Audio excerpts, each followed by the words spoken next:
ओम नमः चंडिकाय। आप सभी के अंतर में बैठे परमात्मा को मनमोहन चित्रांश का नमस्कार। हमारे शास्त्र कहते हैं यथा पिंडे तथा ब्रह्मांडे।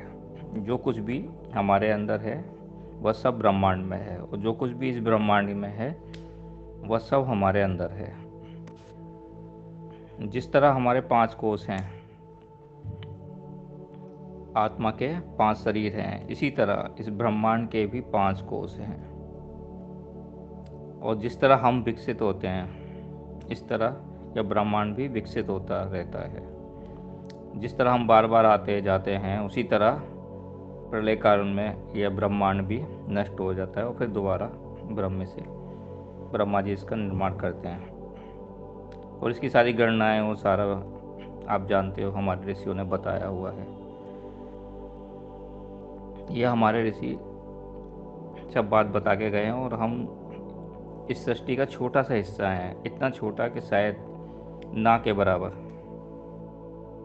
हमारे अंदर और बाहर जो कुछ भी है वो सृष्टि का है, उस सृष्टि का जिसे इस सृष्टा ने बनाई है, उस सृष्टा का ही है, हमारा कुछ भी नहीं है।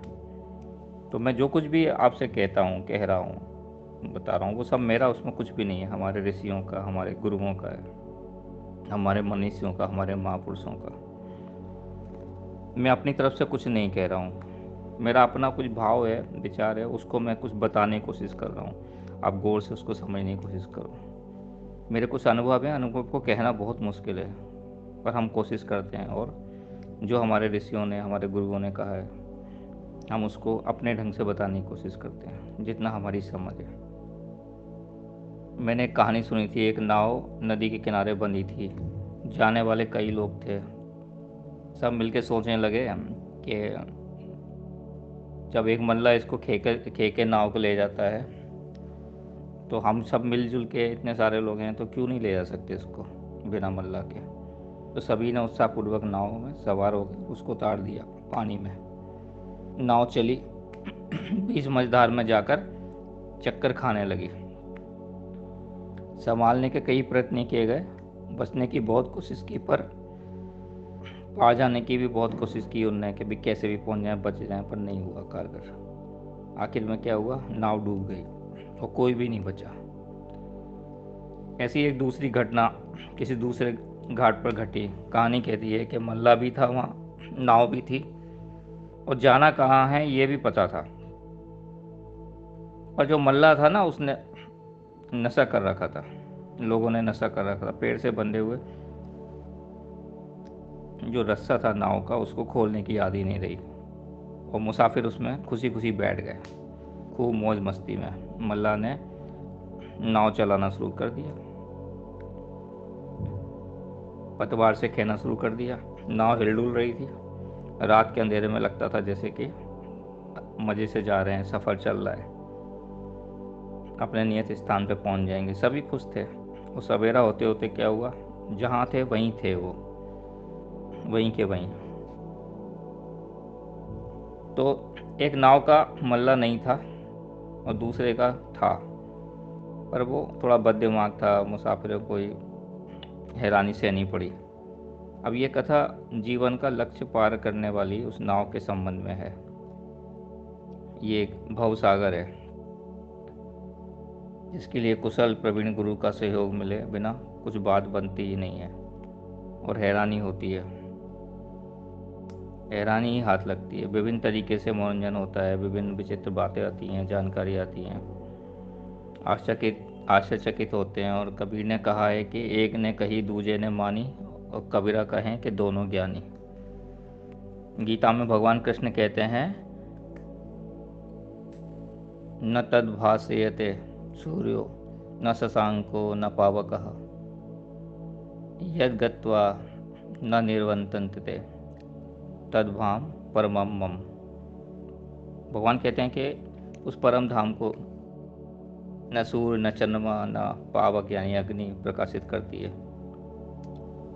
और जहाँ पहुंचकर कोई भी मनुष्य इस संसार से वापस नहीं आता, संसार में वापस नहीं आता है, और वही मेरा धाम है, यानी जिसको हम मुक्ति कहते हैं। कहना करते हैं कि भगवान के हम अंश हैं, इसलिए भगवान का जो धाम है वही हमारा भी धाम है, वो हमारा असली घर है। जब तक हम अपने उस धाम में नहीं जाएंगे तब तक हम एक यात्री की तरह अनेक योनियों में चक्कर लगाते रहेंगे।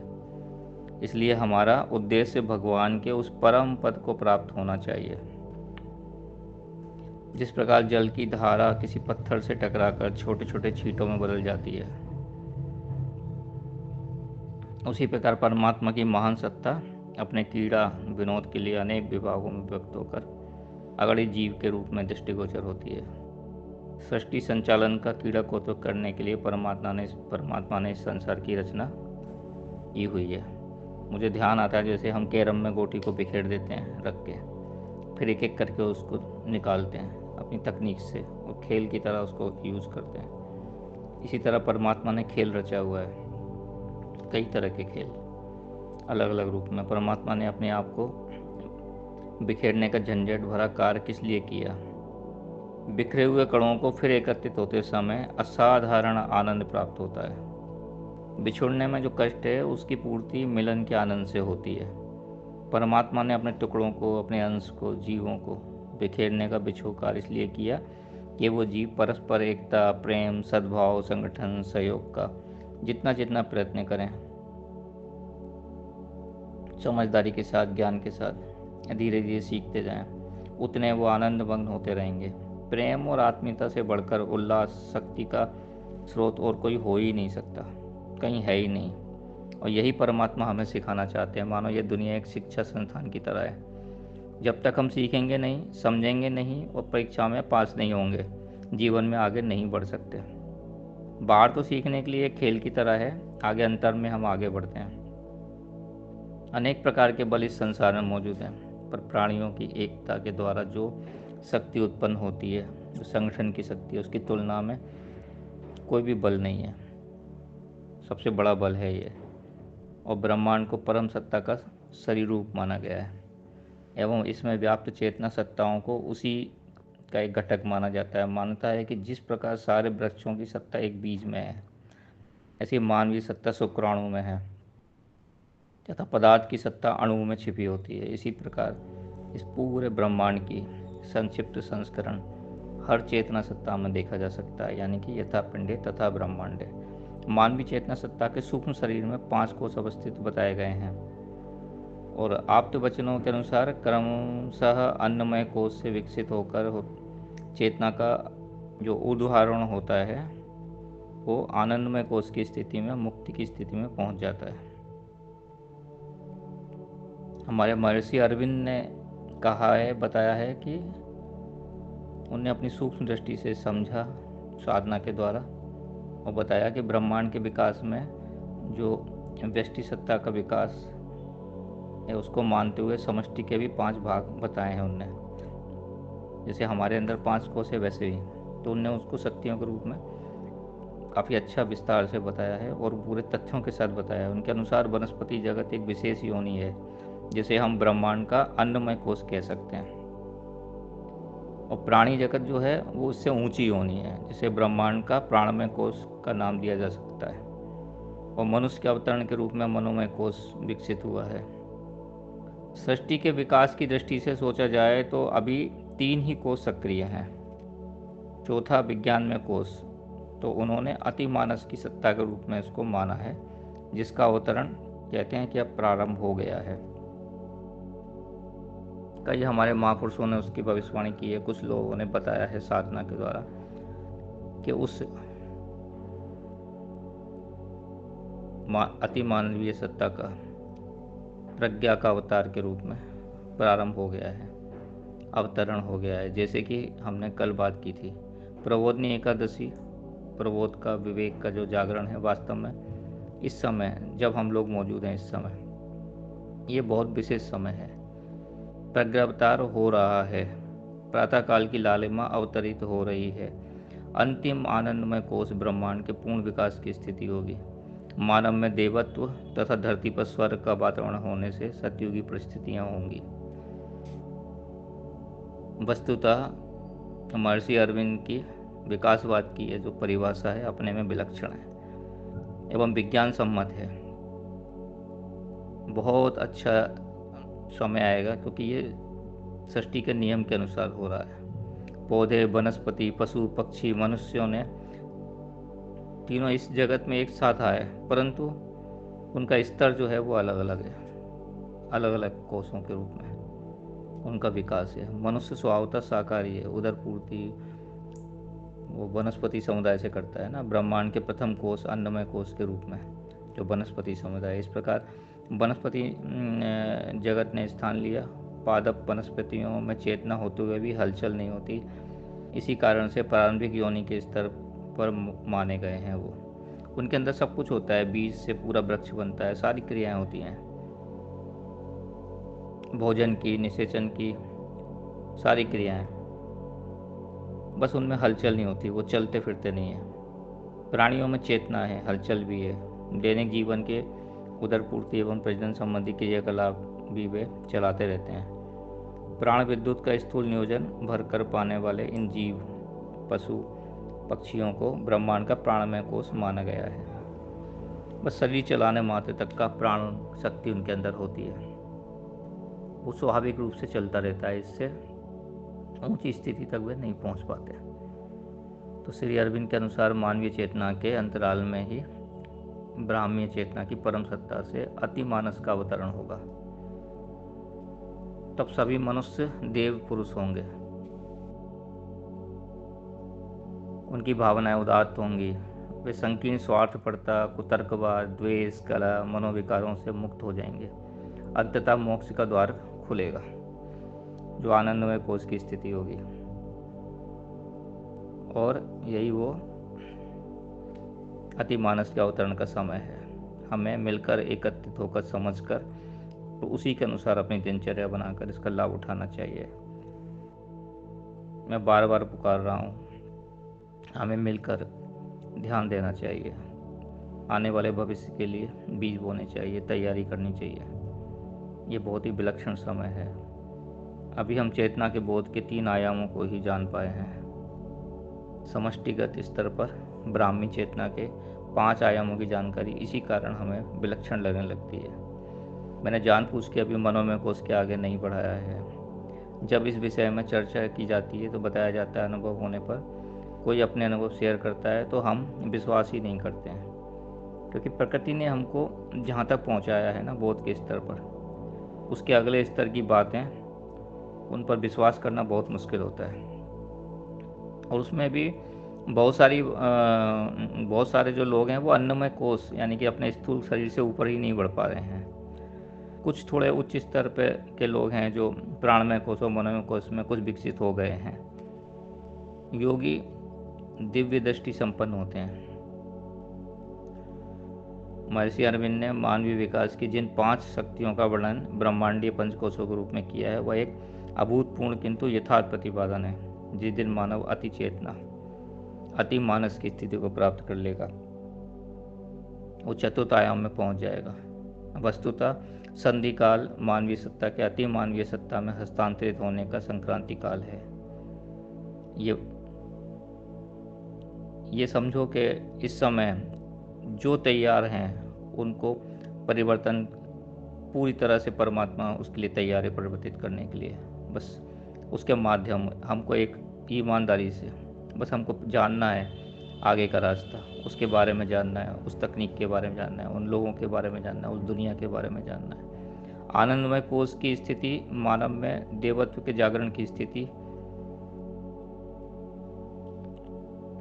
इसी का उत्तरार्ध है। इसके बाद आनंद यानी कि हम जिसे सुनते हैं शास्त्रों में कि अन्य लोकों में स्वर्ग से भी ज़्यादा हमारी इस धरती को महान बताया है, जो पहले कभी रही है। फिर सृष्टि के नियम अनुसार अब दोबारा एक चक्र पूरा होने वाला है, अब हम आगे बढ़ रहे हैं।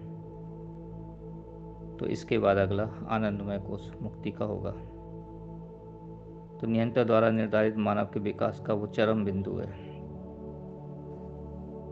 परमात्मा को सौंदर्य का भंडार और आनंद का समुद्र कहते हैं। क्यों?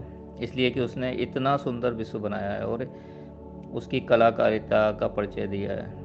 यदि हम कुछ भी नहीं, अगर वो कुछ बनाता नहीं तो हम उसको कैसे जानते उस परमात्मा को? इसी के द्वारा हम इस सृष्टि के द्वारा ही हम उस सृष्टि को देखते हैं, उसके पीछे किसने बनाई है उस कलाकार को।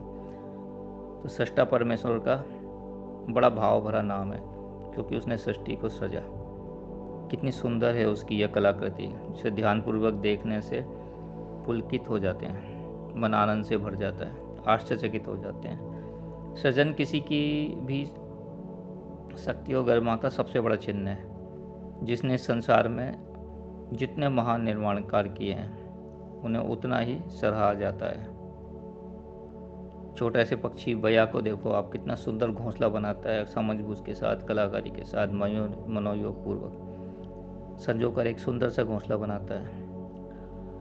वह स्वयं उसमें सुखपूर्वक रहता है और गर्व से सिर उठाता है और चहचहाता है, और उसे देखने वालों की बाँछें खिल जाती हैं। संसार का हर सुंदर सृजन ऐसा ही आनंददायक और सराहनीय होता है।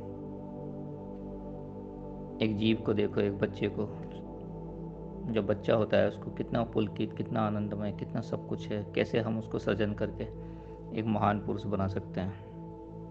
सृष्टा का गुणगान करने में सबसे बड़ी उसकी यह विशेषता है कि कैसी सुंदर दुनिया उसने बनाई, कैसे अद्भुत प्राणियों की संरचना उसने की, कैसे फूल खिलाए और कैसे हरे भरे पौधे उगाए। मनुष्यों में सराहनीय वे हैं जिनने उपयोगी सृजन किए। वैज्ञानिक, कलाकार, किसान, इन्हें सराहनीय कार्यों के लिए सदा आभार व्यक्त किया जाता है। शैतान बदनाम है, क्यों? इसलिए कि वह बने बनाए को बिगाड़ता है, बिगड़े का सर्वनाश कर दिखाता है। मनुष्यों में से ऐसे लोगों की कोई कमी नहीं है जो शैतान कहे जा सकते हैं। उनकी शैतानी के लिए उन्हें धिक्कारा जा सकता है। बिगाड़ना सरल है। माचिस की एक तीली से समूचे गांव को सुहा किया जा सकता है, किंतु उसे बनाकर खड़ा करना बहुत टेढ़ा काम है। सृष्टा के इस सुंदर सृजन को कुरूप या बर्बाद कर देना तीली जैसी नाची आदमी के लिए भी बहुत संभव है। निम्न से निम्न स्तर का आदमी बर्बाद कर सकता है, और किसी विद्वान की हत्या करना कठिन काम नहीं है। वो बेचारा वैसे भी एक सरल और कमज़ोर दिखने वाला होता है, क्योंकि उसकी आंतरिक शक्ति होती है बाहर से, उस सृजन में लगा होता है। जो विनाश करते हैं उनके लिए बहुत कठिन नहीं है उसको मारना, किंतु बुद्धिमान, सृजनशील किसी को बनाना है, तैयार करना है, कितना श्रम, कितना समय लगता है, और ये वही जानते हैं जो ऐसा करते हैं। मनुष्यों में कितने ही ऐसे हैं जिन्हें शैतान की तरह बिगाड़ा जाता है, बस बिगाड़ना ही आता है उनको। जो सुंदर को भी कुरूप करने में सिद्धस्त हैं, पर उन्हें कौन याद रखेगा, कौन सराहेगा। कितनों ने अपने लिए यही व्यवसाय चुना हुआ है, बर्बादी में लगे हुए हैं। बहुत से लोग तो उनकी सराहना भी कर रहे हैं, उनका गुणगान भी कर रहे हैं। बीच में हमारे यहाँ ही कुछ ऐसा समय आया है कि जो शैतानी टाइप के लोग थे, जो बर्बाद करने वाले थे, उन्हीं का गुणगान किया गया, सृजन को परे रख दिया गया। सृजन के नाम पे बहुत बर्बादी हुई, विध्वंस हुए,